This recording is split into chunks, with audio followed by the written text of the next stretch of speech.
Acordo do NAFTA mexe com o mercado mundial. Agroconsult vê alta de 13% na receita com grãos e algodão do Brasil em 2018. Bahia colhe super safra de algodão com alta de 41,11% na produção.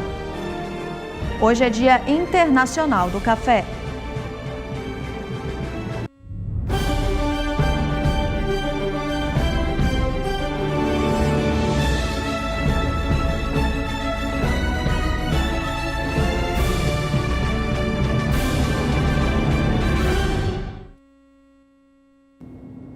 Olá, uma ótima tarde a você, um excelente começo de semana. Está no ar o Agricultura BR. Boa tarde, Carla. Boa tarde, Fabiano. Boa tarde para você de casa. Começamos o Agricultura BR desta tarde falando sobre mercado financeiro.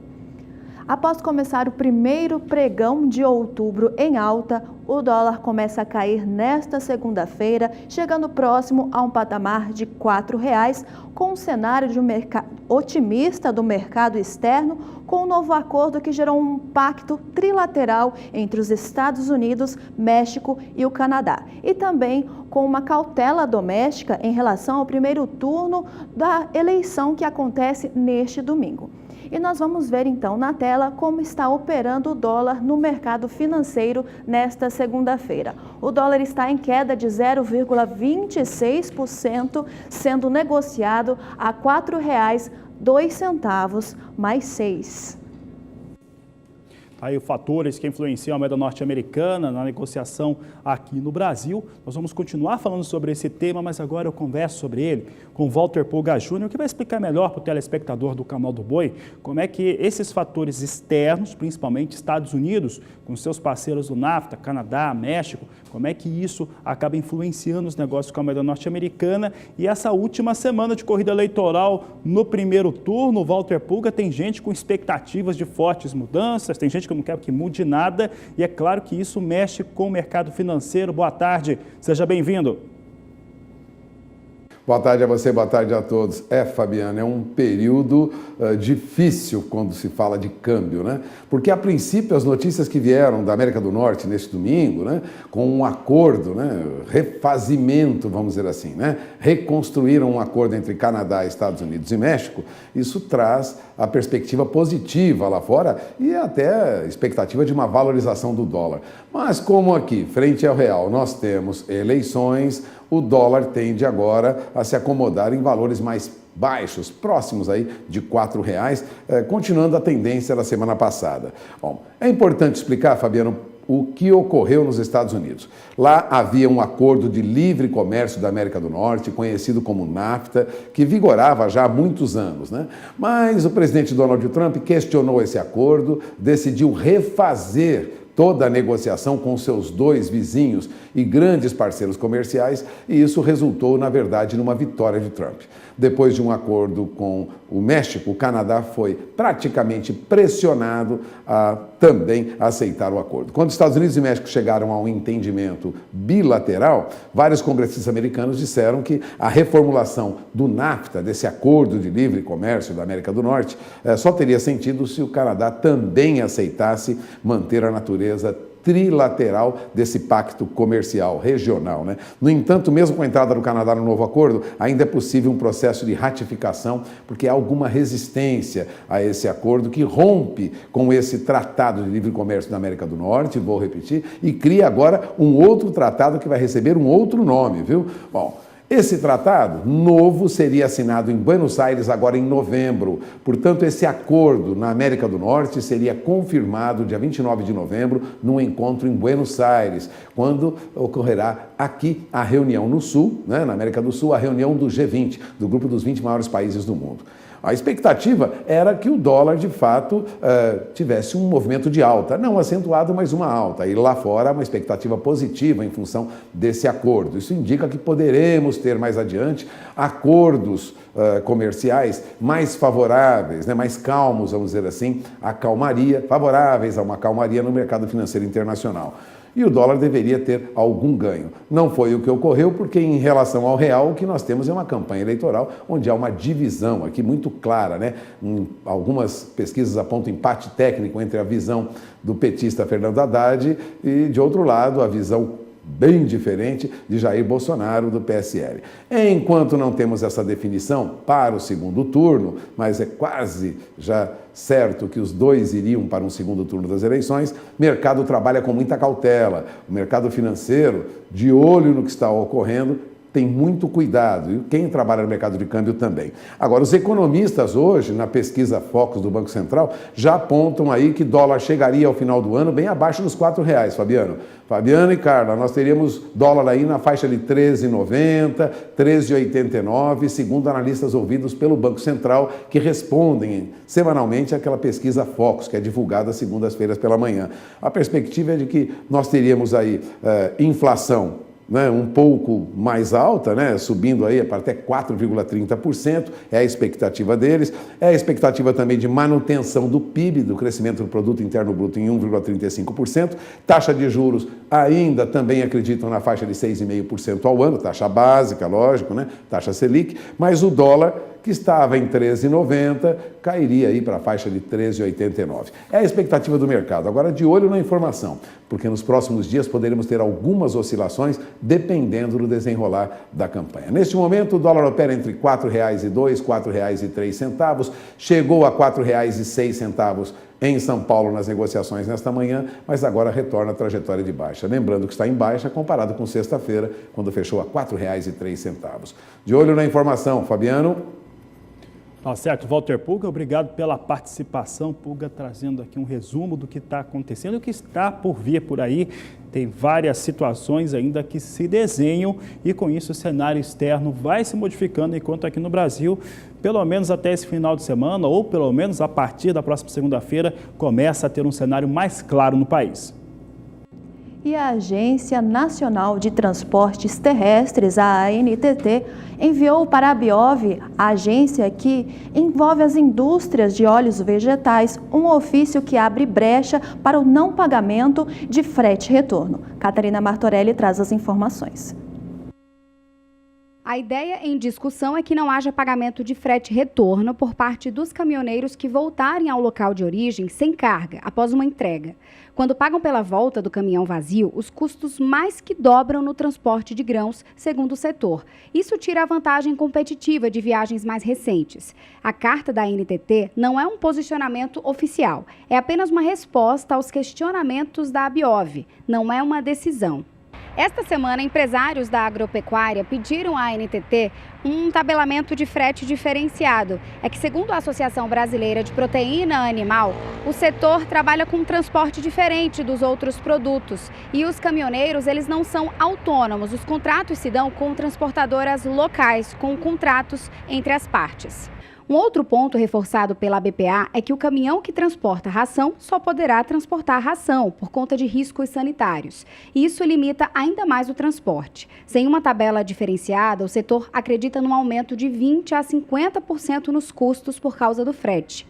As ações diretas de inconstitucionalidade contra o tabelamento do frete ainda não foram julgadas pelo STF. O ministro Luiz Fux, relator das ações, já realizou audiências públicas sobre o assunto, mas não definiu uma data para uma decisão.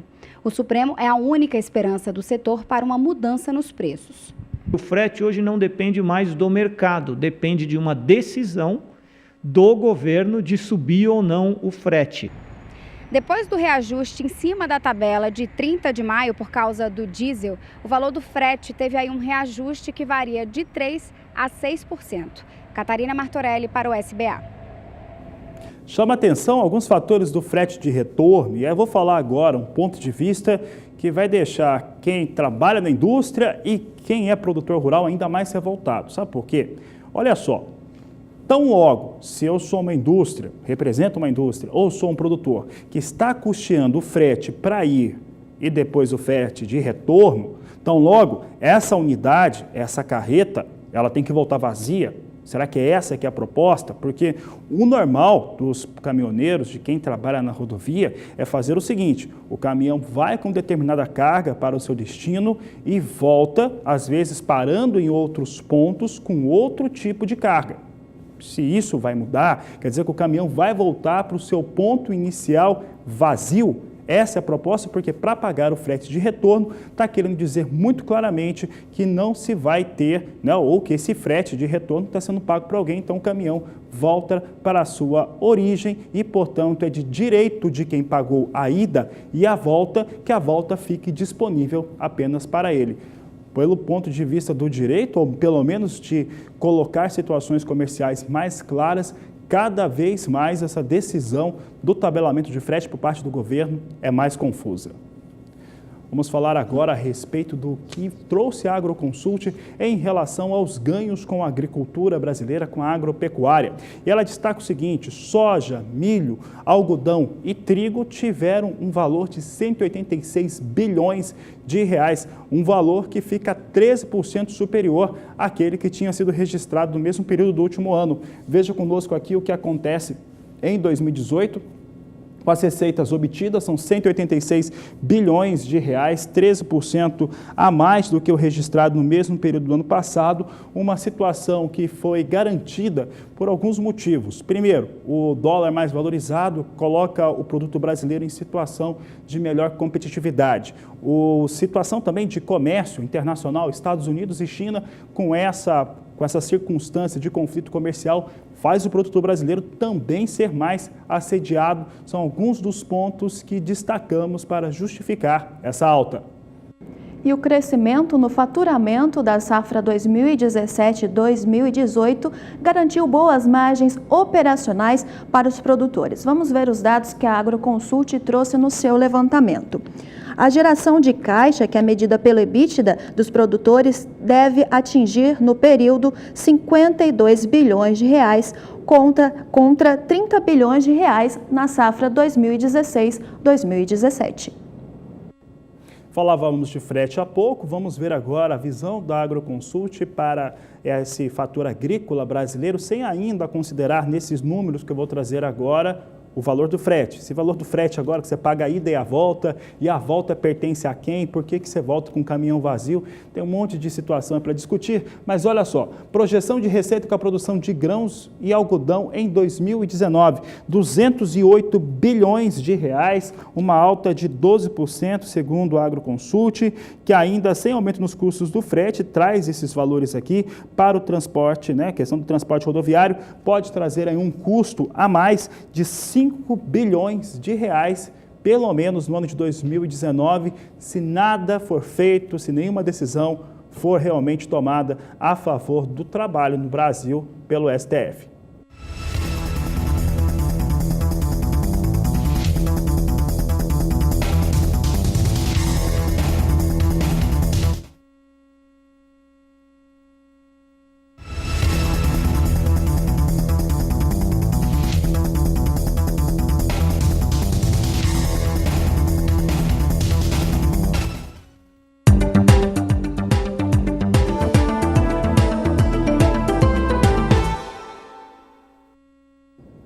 Nesta segunda-feira, a FC Stone divulgou novos números para a sua estimativa em relação à safra brasileira de soja, campanha 2018-2019. E a FC Stone voltou a elevar os números, tanto para a área quanto para a produção no Brasil. Veja conosco, então, como é que vem a situação esperada para a soja, a área. Aqui é o comparativo com a 2017-2018. Área de 35.890 hectares, contra 35.150.000 hectares semeados na safra passada. Nós temos aqui uma alta de 2,11% para a área destinada com soja. Já a produção chega a 119.340.000 toneladas, ligeiramente acima da estimativa do resultado de safra da 17-18, que ficou ligeiramente abaixo disso, 119 milhões de toneladas. Um destaque da FC Stone é que a produtividade na campanha 18-19, por enquanto, não é considerada recorde. Não é recorde mesmo, porque a 17-18 foi lá em cima. Entretanto, chegando a 55 sacas por hectare, como você viu na tela, será uma das melhores da história, ficando acima da média dos últimos anos para a produção nacional da oleaginosa. E vamos ver como se comportam os preços para a saca de 60 quilos da soja nos principais portos brasileiros nesta segunda. Vamos ver na tela. O preço para a saca de 60 quilos no Porto de Santos está valendo R$ 97,00 para a entrega de novembro. E no Porto de Paranaguá, a saca de 60 quilos da soja está R$ 96,50.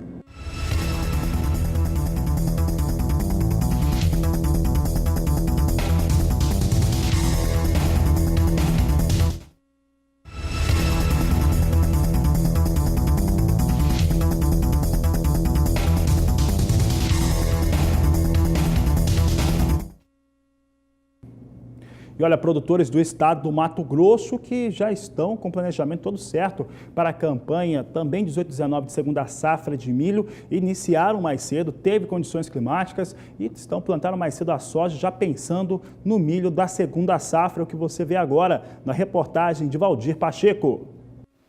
Na Fazenda Esperança, em Santa Carme, município localizado no norte de Mato Grosso, os tratores arrastam as plantadeiras a todo vapor no campo.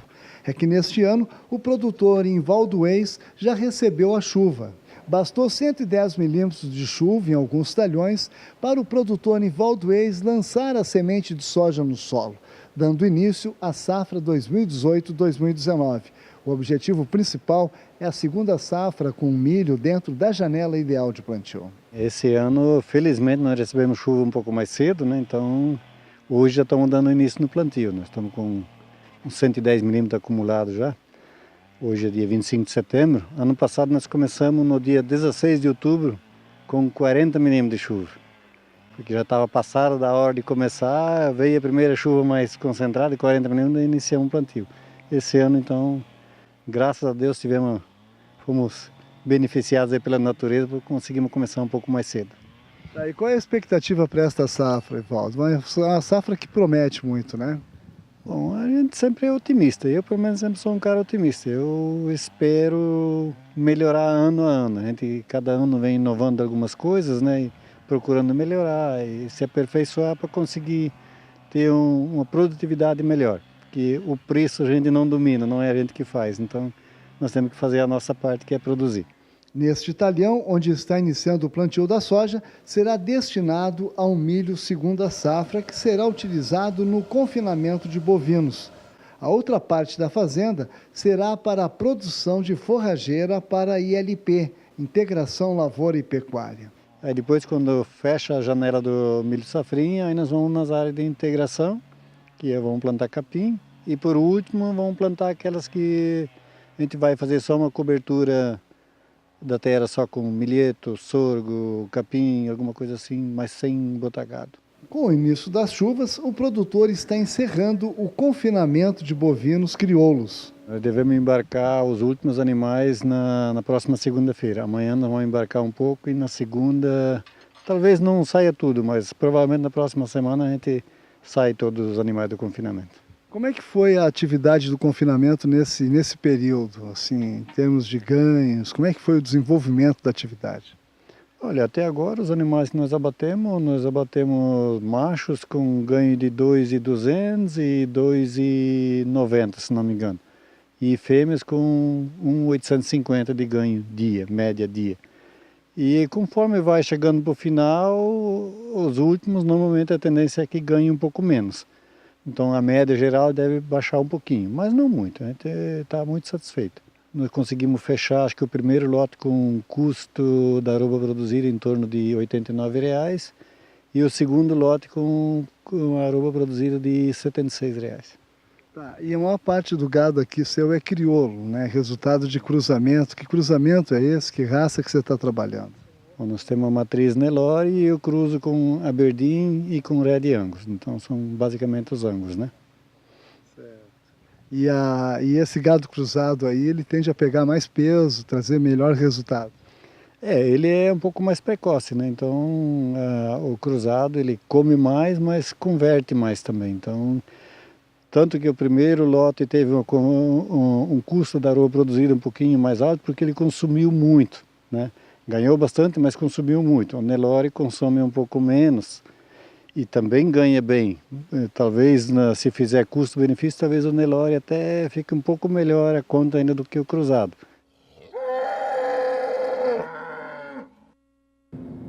Vamos então para Somar Meteorologia para ver com a Juliana Rezende se o clima continua ou não beneficiando os produtores de soja lá no estado de Mato Grosso. Muito boa tarde, Juliana. Seja muito bem-vinda aqui ao Agricultura BR. O clima deve continuar beneficiando os produtores de Mato Grosso?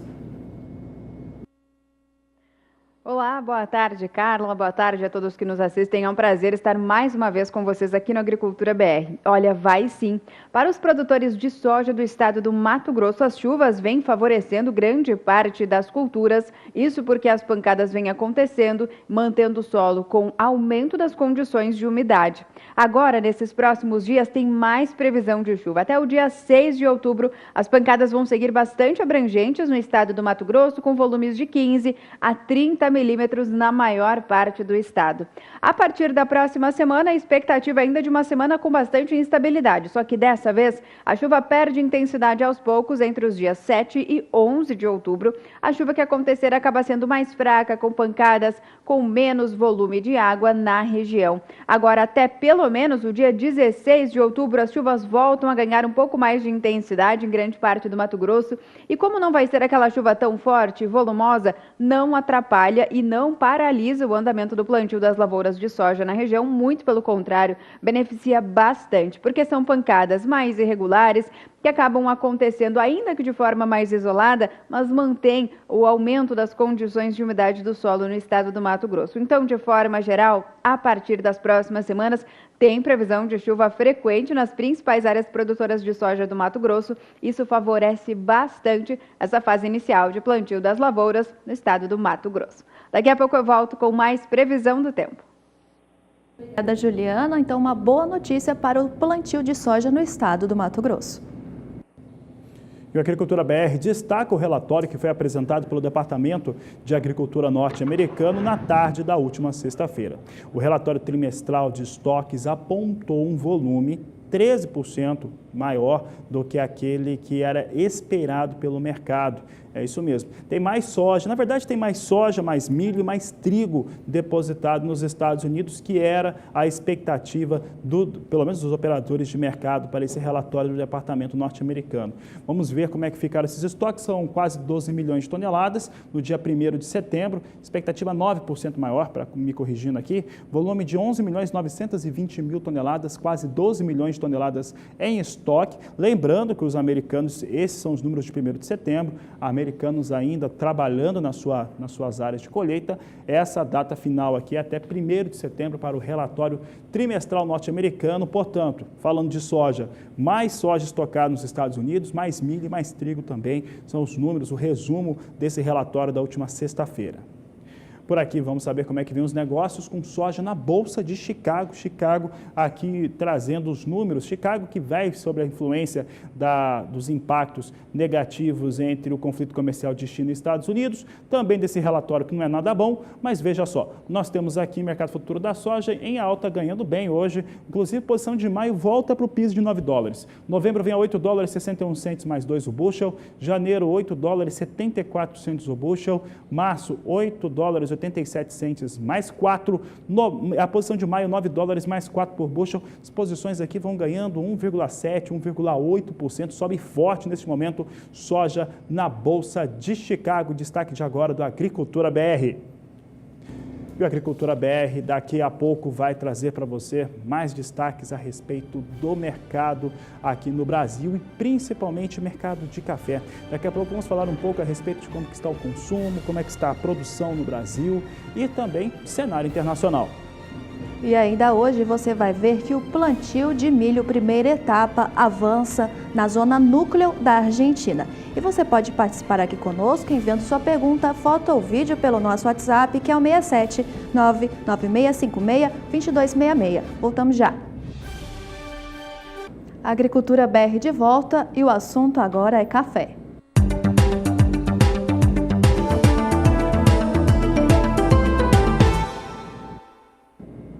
E E hoje, dia 1º de outubro, é comemorado o Dia Internacional do Café. E os preços do grão continuam sob pressão no mercado.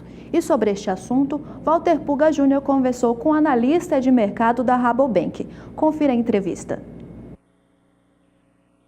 De fato, o café continua com cotações sob pressão e mesmo com o dólar contribuindo para uma recuperação na semana passada, foi para pouco acima de $1 por libra-peso, o fato é que no mercado físico o café não chega na média, até quinta-feira de semana passada, segundo o CPEA, a R$ 404 a saca. Bom, o indicador CPEA é uma referência para o mercado, mas o fato é que o dólar está no dia a dia provocando no mercado do café uma alteração que raramente é vista. Eu tenho aqui ao meu lado o Guilherme Moria, que é analista de mercado de café do Rabobank Brasil e que participa hoje conosco para comentar sobre os preços do café no mercado internacional e no mercado nacional. Obrigado por ter vindo, Guilherme.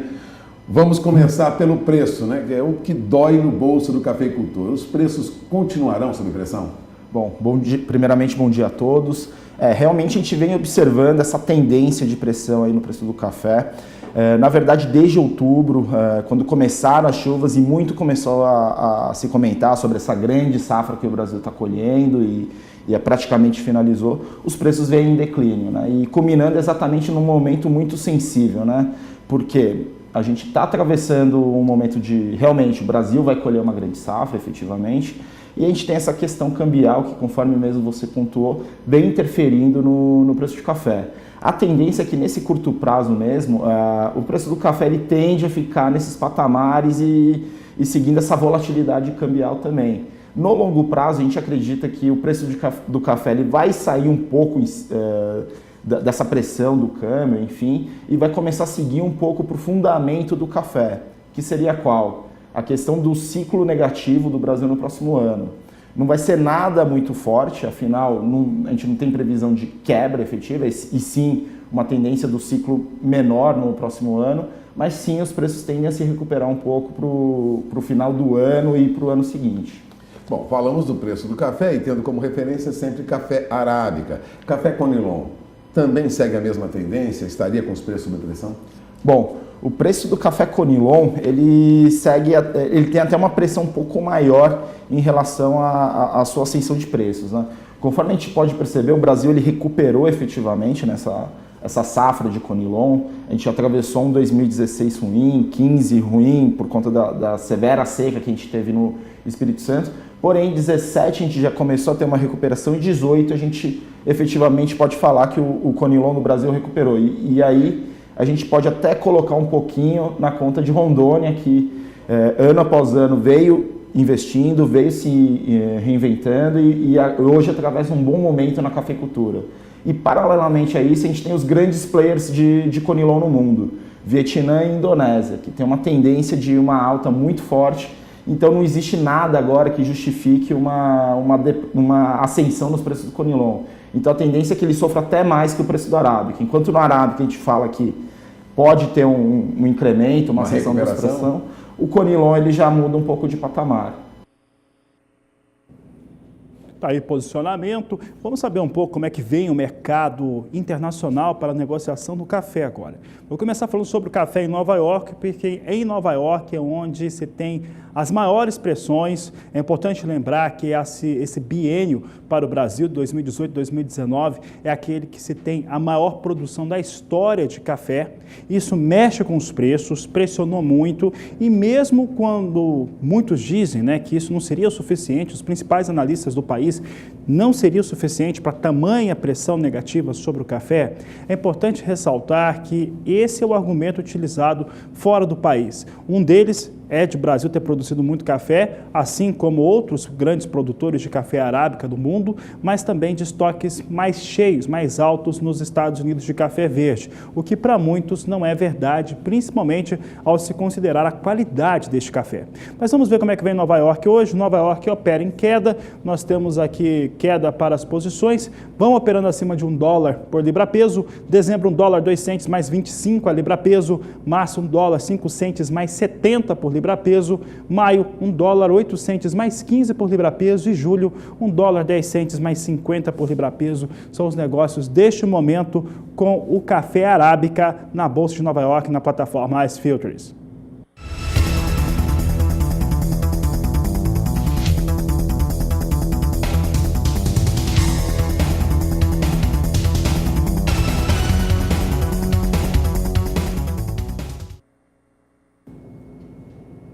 E por aqui a gente continua falando de café, mercado futuro também, mas agora falando sobre o Robusta, referência para o Conilon aqui no Brasil. Vamos saber como é que vem as posições negociadas na Bolsa de Londres, é a bolsa de referência para esta variedade. Importante lembrar que o Brasil teve recuperação, o Brasil é o segundo maior produtor do mundo desta variedade e o Vietnã, que é o primeiro, também produção recorde por lá. Então temos esses valores para o café Robusta, são muito diferentes dos valores que nós tínhamos há um ano, tem cerca de $700 a menos por tonelada. Posição de janeiro vem ganhando agora, vem com $1.548 por tonelada, março $1.558 a tonelada, maio $1.571 e julho $1.585, de acordo com as posições negociadas na Bolsa de Londres.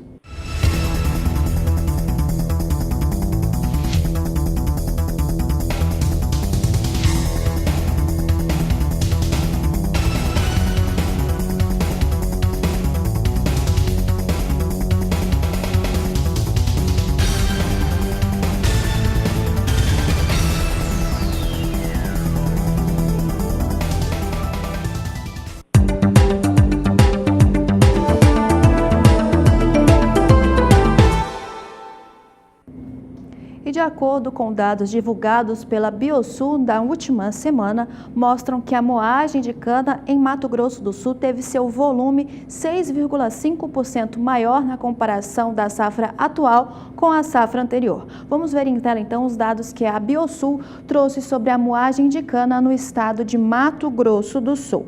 Na safra 2017-2018 alcançou 33,2 milhões de toneladas até o dia 15 de setembro. O volume é 6,5% maior comparado ao mesmo período do acumulado da safra anterior, que processou 31 milhões e 100 mil toneladas de cana-de-açúcar.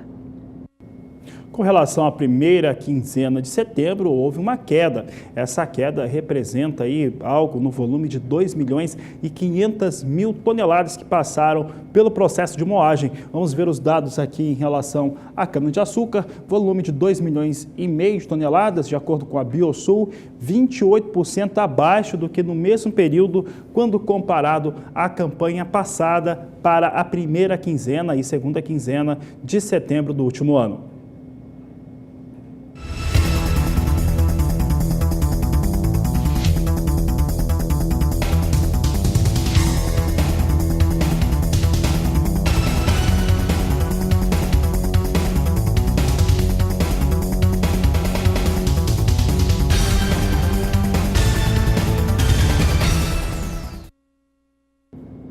Vamos então para Somar Meteorologia para ver com a Juliana Rezende o clima para as regiões de moagem de Mato Grosso do Sul da cana. Boa tarde, Juliana Rezende, seja bem-vinda de novo. O clima, como que funciona o clima para os produtores de cana-de-açúcar aqui no Mato Grosso do Sul? Olha, Carla, no Mato Grosso do Sul as chuvas vêm acontecendo, né, aos poucos, conforme a primavera já começou, as instabilidades vêm avançando um pouco mais, aumentando as condições de umidade do solo em grande parte do Mato Grosso do Sul. A expectativa agora para os próximos dias é de mais chuva ainda. Até o dia 6 de outubro tem áreas de instabilidades atuando no estado. A chuva ainda vai seguir, então, abrangente. Não vai ser aquela chuva tão forte, são aquelas pancadas que conseguem aumentar as condições de umidade do solo, mas aos poucos. O volume de água até o dia 6 de outubro é de 15 milímetros na maior parte do estado sul-mato-grossense. A partir da próxima semana é que a chuva ganha um pouco mais de intensidade nas áreas mais ao sul. Entre os dias 7 e 11 de outubro, a chuva volta a ganhar intensidade, conforme novas áreas de instabilidades avançam pelo sul do Brasil, alcançando também a metade sul do estado do Mato Grosso do Sul. E aí sim, a chuva é um pouco mais expressiva, com acumulados de até 30 milímetros. Já essa chuva toda ainda não alcança o norte do estado, que as pancadas que ainda vão vão receber ainda será aquela chuva mais fraca, com menor volume de água, chuva mais isolada na região. A partir do terceiro período, entre os dias 12 e 16 de outubro, instabilidades ainda concentradas no estado do Mato Grosso do Sul. A expectativa, então, é de as próximas semanas ainda seguirem com chuva na maior parte das áreas produtoras de cana do estado do Mato Grosso do Sul. Quando essa chuva ela se torna um pouco mais expressiva e até com forte intensidade na próxima semana em áreas mais ao sul do estado, pode atrapalhar principalmente as atividades de colheita e moagem das lavouras. Mas, de forma geral, a chuva vai seguir mais fraca e irregular e isso não atrapalha o andamento das atividades no campo, no estado do Mato Grosso do Sul, principalmente em áreas produtoras de cana-de-açúcar. Daqui a pouco eu volto com mais previsão do tempo. Obrigada, Juliana. Juliana que volta logo mais, trazendo mais previsão do tempo aqui pra gente. E a seguir no Agricultura BR, o assunto por aqui vai ser milho. Vamos falar um pouco e mostrar como é que vem a situação do cereal em algumas áreas de produção, principalmente na primeira etapa na Argentina. E ainda hoje você vai ver que o trigo vem perdendo espaço no Rio Grande do Sul, mesmo ele tendo um papel importante na produção de alimentos. Agricultura BR de volta e o assunto agora é milho.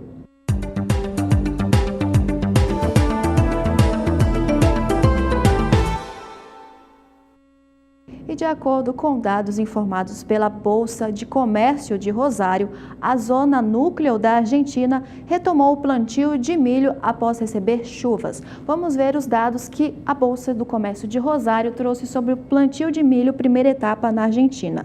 O plantio está em 55% do total de área de intenção para o plantio do milho da primeira etapa, que totaliza 1.100.000 hectares. O maior progresso se deu na zona leste da região.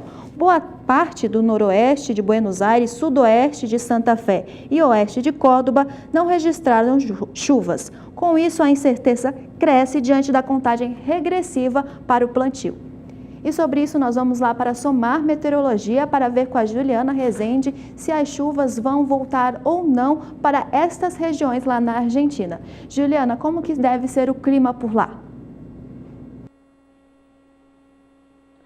Olha, Carla, agora nesses próximos dias ainda não tem previsão de chuva expressiva para essas áreas que mais necessitam de instabilidades na região. Isso porque o tempo firme ainda vai seguir predominando na maior parte da Argentina até o dia 6 de outubro. A massa de ar mais seco vai tomar conta da região. Só tem previsão de chuva a partir da próxima semana. E aí as instabilidades vão se espalhar por grande parte da Argentina entre os dias 7 e 11 de outubro. Aí sim, volta a chover de forma mais expressiva. As pancadas são até mais fortes em pontos no norte da Argentina, com volume de até 50 milímetros, mas de forma geral, principalmente as áreas mais necessitadas, que é a região de Córdoba e Santa Fé, onde já não recebe chuva significativa para a agricultura há mais dias, a tendência de chuvas então avançando a partir da próxima semana. E aí sim, como são pancadas mais expressivas e com volume de água de 15 a 30 milímetros, é um cenário bastante otimista para essas áreas mais secas, principalmente da região central da Argentina. Então a boa notícia é que volta a chover nessas áreas mais secas, produtoras de milho da Argentina, já a partir da próxima semana.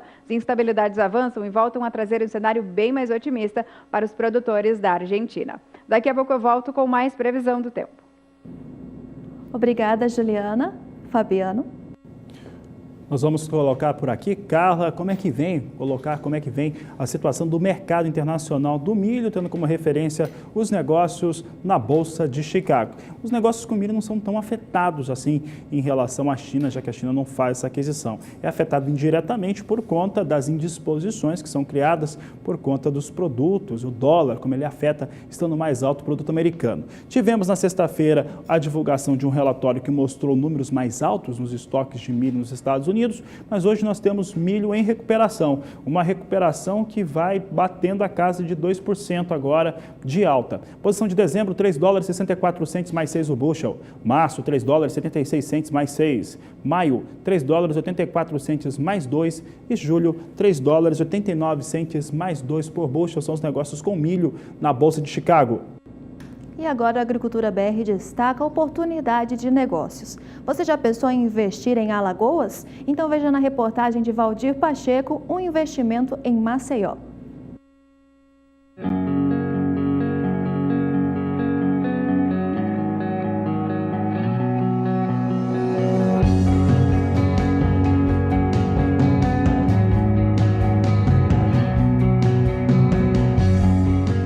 Maceió possui uma das partes mais belas do litoral nordestino. Inúmeros trechos da costa são protegidos por recifes que tornam o mar calmo. As águas costumam ser azuis ou esverdeadas o ano todo. Você já pensou em investir em Maceió? Então, aqui surge uma oportunidade para você empreender em Maceió. Basta apenas participar do leilão judicial num processo de execução desta área urbana de aproximadamente 3.584.600 metros quadrados, a menos de 5 quilômetros do aeroporto Zumbi dos Palmares, distante 20 quilômetros da capital Maceió. A área que será leiloada está no complexo da usina Utinga, na rodovia AL-404, a 2 quilômetros da BR-104, que liga ao aeroporto. A segunda praça será realizada no dia 4 de outubro de 2018, às 8 horas da manhã, horário de Brasília. A segunda praça haverá um desconto de 50%. O imóvel sairá por R$ 10 o metro quadrado. Então, aqui está uma oportunidade para você investir em Maceió, com toda a garantia jurídica e o mais interessante, esta área está livre de quaisquer ônus. Se você quiser mais informações, tirar dúvidas relativas ao edital ou agendar uma visita para conhecer o local, é só entrar em contato diretamente pelo telefone 0 operadora 11 4950-9660 ou pelo endereço eletrônico que aparece na sua tela. E a seguir no Agricultura BR você vai ver que o trigo tem perdido espaço nas áreas de cultivo no estado do Rio Grande do Sul. E esta cultura tem um papel importantíssimo para o estado, que vem sendo uma das culturas, uma rotação de culturas, mas vem perdendo espaço ao longo dos anos. Você pode enviar também uma pergunta aqui para a gente, da sua participação, uma foto, vídeo, pelo nosso WhatsApp, que é o 67996562266. Nós voltamos já. Agricultura BR de volta e o assunto agora é trigo.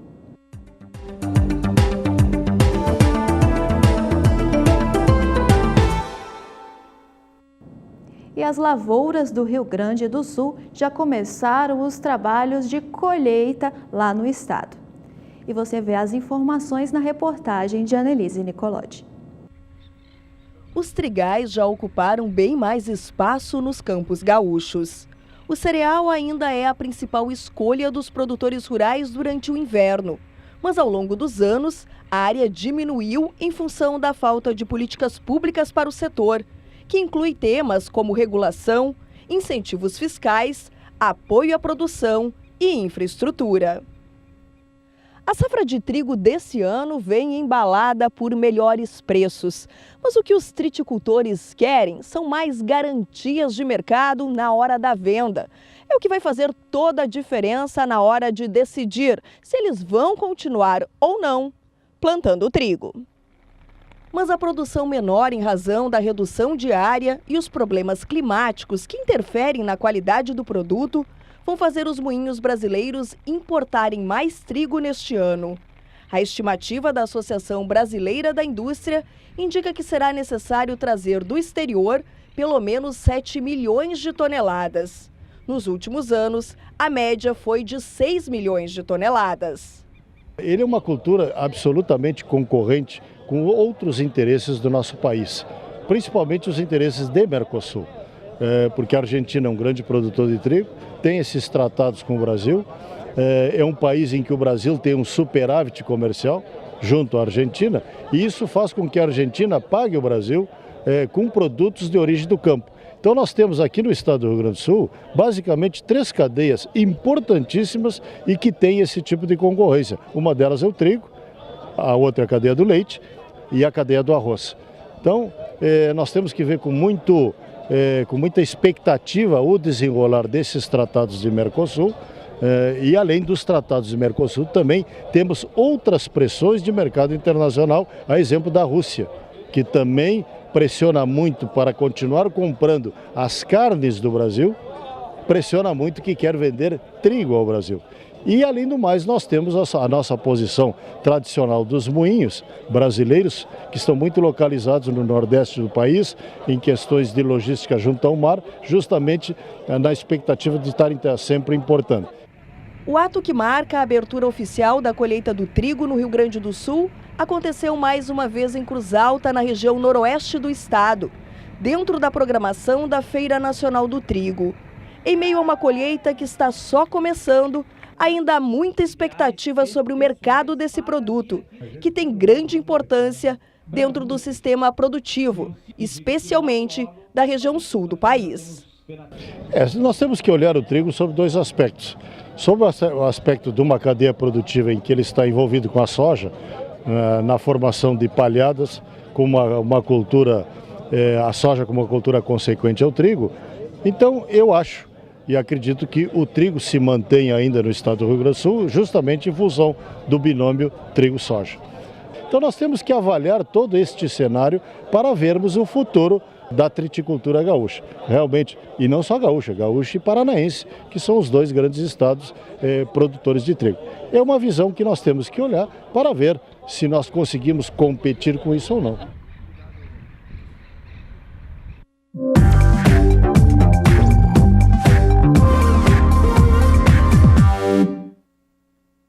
E chegou a hora da sua participação aqui no quadro Agricultura BR Responde. E a pergunta de hoje vem lá do interior de Rio Grande do Sul. Vamos ver a pergunta da nossa telespectadora Graciane Soldeira, do município de Jóia. Ela fala assim: boa tarde, gostaria de saber a previsão do tempo para as próximas 2 semanas em Jóia, em Rio Grande do Sul. Então nós vamos lá para a Sumar Meteorologia para ver com a Juliana Rezende como fica o clima lá na região de Jóia, Rio Grande do Sul. Juliana?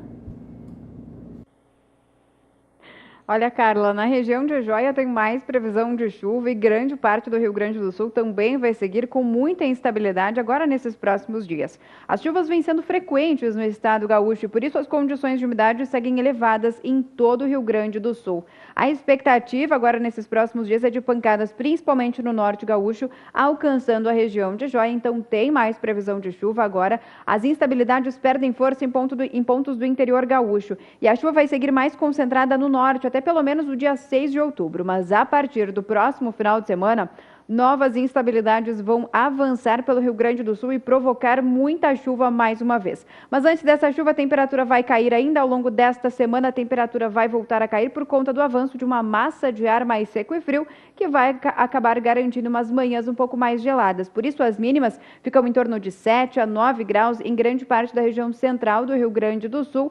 E isso vai garantir, então, ainda manhãs um pouquinho mais frias ao longo dessa semana. E a partir do próximo final de semana, como eu estava dizendo, tem mais previsão de chuva. Aí sim, tem previsão de chuva pesada, volumosa na região de Jóia. Todo o norte gaúcho também recebe essas instabilidades entre os dias 7 e 11 de outubro. E a chuva vai garantir acumulados de 70 até 100 milímetros. A partir do terceiro e último período, a expectativa de mais instabilidades atuando, mas dessa vez a chuva começa a perder um pouco mais de intensidade lá pela metade do mês de outubro.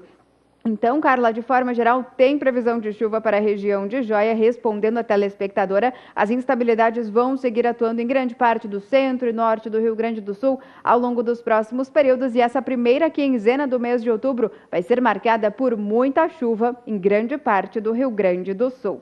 Hoje eu encerro por aqui a minha participação. Amanhã eu volto com mais previsão do tempo. Até lá, boa tarde a todos. Boa tarde, Juliana. Até mais. E você também pode participar aqui do Agricultura BR Responde, enviando a sua pergunta pelo nosso WhatsApp, que é o 67 99656 2266.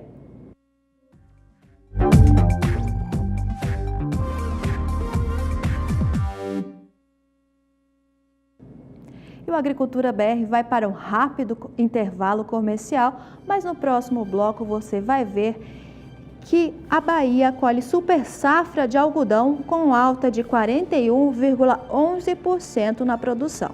E ainda hoje você vai ter os dados finais de dólar e mercado futuro aqui no Agricultura BR. Nós voltamos já. Agricultura BR de volta e o assunto agora é algodão.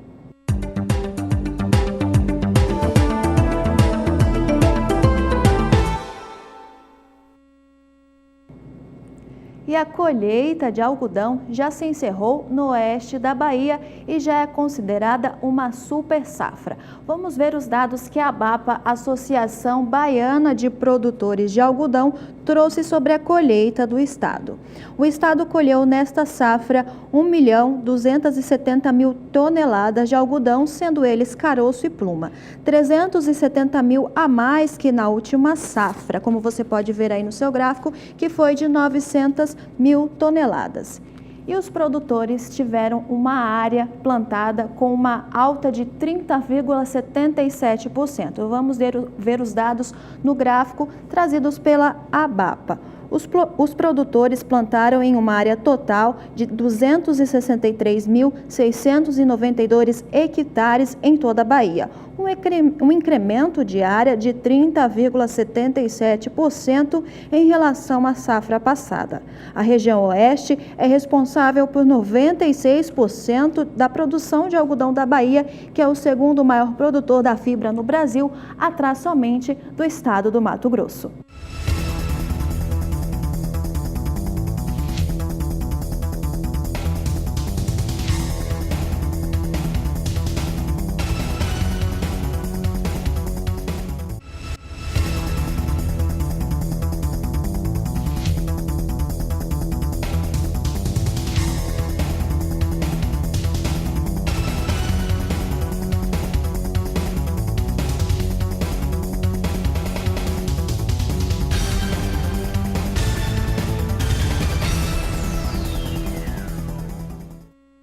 E o Agricultura BR vai para um rápido intervalo comercial, mas no próximo bloco você vai ver os detalhes do lançamento da Showtech 2019 e você vai ver também os dados finais da edição de hoje. Voltamos já!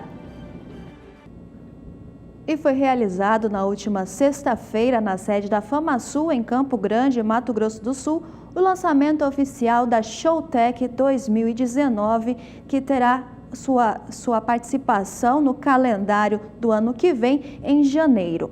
E acontece no interior do estado de Mato Grosso do Sul, em Maracaju. E a repórter Kylie Rodrigues acompanhou o lançamento oficial e traz as informações na reportagem. O lançamento ocorreu na sede da Federação da Agricultura e Pecuária de Mato Grosso do Sul. Realizado pela Fundação MS, contou com autoridades ligadas ao setor rural. A feira está entre as 5 maiores feiras agrícolas do estado. Mais de 130 empresas estarão expondo produtos nos 3 dias do evento. Pesquisadores ministrarão palestras direcionadas a diversos assuntos. A Fundação tem uma parte chamada Guia Prático para Altas Produtividades. Então a gente vai instalar várias tecnologias onde o produtor pode acompanhar isso. Vamos discutir, nesse dia sobre altas produtividades. Então na parte da manhã vai ter uma trincheira de 20 metros de comprimento por 1 metro de profundidade, onde nós vamos falar da parte de fertilidade do solo, a parte da biologia do solo, física, química do solo, se buscando raízes, plantio direto. E no terceiro dia do Showtech a gente vai discutir mais a gestão, a gestão da lavoura, da fazenda como um todo, enfim, a gestão das propriedades rurais. A feira será realizada de 16 a 18 de janeiro de 2019 na cidade de Maracaju. O evento traz o que há de mais novo em termos de tecnologias aplicadas no setor agropecuário. E na 23ª edição, de maneira muito especial, uma oportunidade também de novos negócios. A partir do momento que se estabeleceu uma parceria com as instituições financeiras, de forma particular, como o Banco do Brasil, traz-se uma nova esteira de possibilidades ao produtor rural. Então, além de você levar tecnologias para conhecimento do produtor, para que o produtor possa aderi-la, também você leva a possibilidade de incrementar o seu negócio, fazendo com que haja um crescimento da nossa cadeia agropecuária sul-mato-grossense. A feira é direcionada aos produtores e empreendedores rurais, como ainda técnicos agrícolas e estudantes do setor. André faz questão de todos os anos visitar o espaço em busca de informações. O Showtech em si também é um encontro geral de vendedores de máquinas, de tecnologias, de coisas novas, de renovações, né? Então o Showtech é uma feira muito boa nesse período. E é um período fundamental para a produção de soja, que é aqui que realmente nos paga, o milho tem um lucro bem menor, né? Já está naquele período de que daqui a uns 15 dias nós vamos colher. Então já estamos tentando entender o mercado futuro, o que vai acontecer, quanto é que vai colher. Então o Showtech é um ponto de reunião fundamental. Kaile Rodrigues para o SBA. E após iniciar o pregão desta segunda-feira em alta, o dólar voltou a cair nesta segunda-feira e opera perto do patamar de R$ 4,00. Vamos ver na tela como está operando a moeda norte-americana neste momento no Brasil. Há uma queda aí para a moeda norte-americana de 0,58%, sendo negociada a R$ 4,00, 1 centavo mais 3.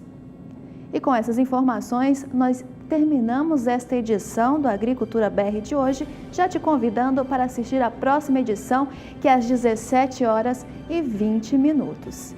E este é o Agricultura BR, a informação para você sobre o agronegócio o tempo todo. Fique com Deus e até mais.